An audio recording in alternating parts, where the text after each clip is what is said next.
जनगणना एक number game है, लेकिन जातिगत जनगणना एक इमोशनल गेम है। एक ऐसा कदम जो नीतियों से ज्यादा राजनीति तय करेगा, लेकिन बिना क्लियर कैटेगरी ये कदम कहीं भ्रम और विवाद की वजह तो नहीं बन जाएगा।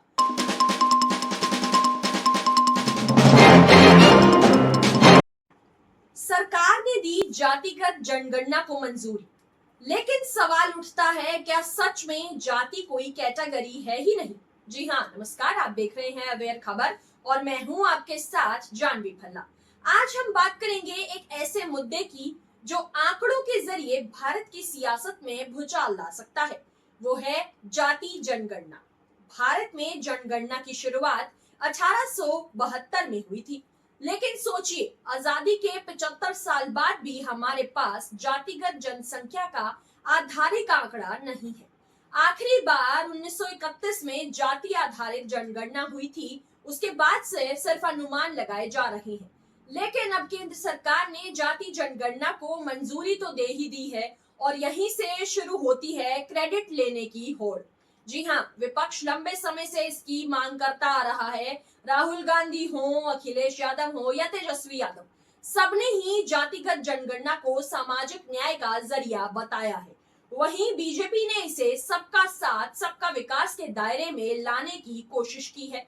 लेकिन सवाल ये है कि क्या ये सिर्फ वोट बैंक की सियासत है या फिर वाकई में समाज के वंचित तबकों के लिए न्याय की कोशिश।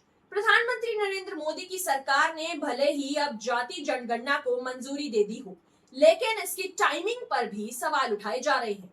क्या यह फैसला 2024 के लोकसभा चुनाव से पहले लिया गया होता तो इसके मायने कुछ और होते। और अब जब जाति जनगणना को जब अब हरी झंडी मिल ही चुकी है, तो राजनीतिक दलों के बीच कौन पहले बोला की होड़ भी शुरू हो गई है। बीजेपी कह रही है कि वो सामाजिक वर्गों के सही प्रतिनिधित्व की पक्षधर है। वहीं कांग्रेस इसे मंडल 2.0 बता रही है, जिसमें हर जाति को उसकी आबादी के हिसाब से हिस्सेदारी मिलनी चाहिए। लेकिन एक और सवाल है जो शायद सबसे अहम है, क्या समाज इस तरह की गणना के लिए तैयार है?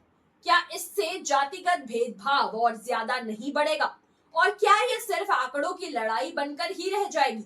सरकारें बदलती रहेंगी, चुनाव आते जाते रहेंगे, लेकिन यह तय कि अगर सही तरीके से जाति जनगणना हुई तो इसका असर केवल चुनावी राजनीति पर ही नहीं होगा, बल्कि नौकरियों, आरक्षण और सरकारी नीतियों पर भी पड़ेगा। तो अब देखना ये होगा कि यह जनगणना समाज को जोड़ने का जरिया बनती है या फिर बांटने का। भारत में जाति एक हकीकत है। स्कूल से लेकर संसद तक, नौकरी से लेकर शादी तक, जाति हर जगह है। तो सिर्फ सरकारी फॉर्म में जाति एक आधारित कैटेगरी क्यों नहीं है? अब जब सरकार ने जातिगत जनगणना को हरी झंडी दे ही दी है, तो असली सवाल ये है कि क्या गिनने के लिए हमारे पास कोई गिनती की लिस्ट है भी? जी हाँ, ये काफी बड़ा सवाल है। कैबिनेट की मंजूरी तो मिल गई है, लेकिन जातिगत जनगणना के पक्ष में अब मोदी सरकार भी मैदान में है। लेकिन अब जनगणना के फॉर्म तैयार होंगे तो कौन सी जातियां गिनी जाएंगी, यहाँ आकर खेल पूरा शुरू होगा। क्या आप जानते हैं, भारत सरकार के पास कोई फिक्स्ड लिस्ट नहीं है सभी जातियों की।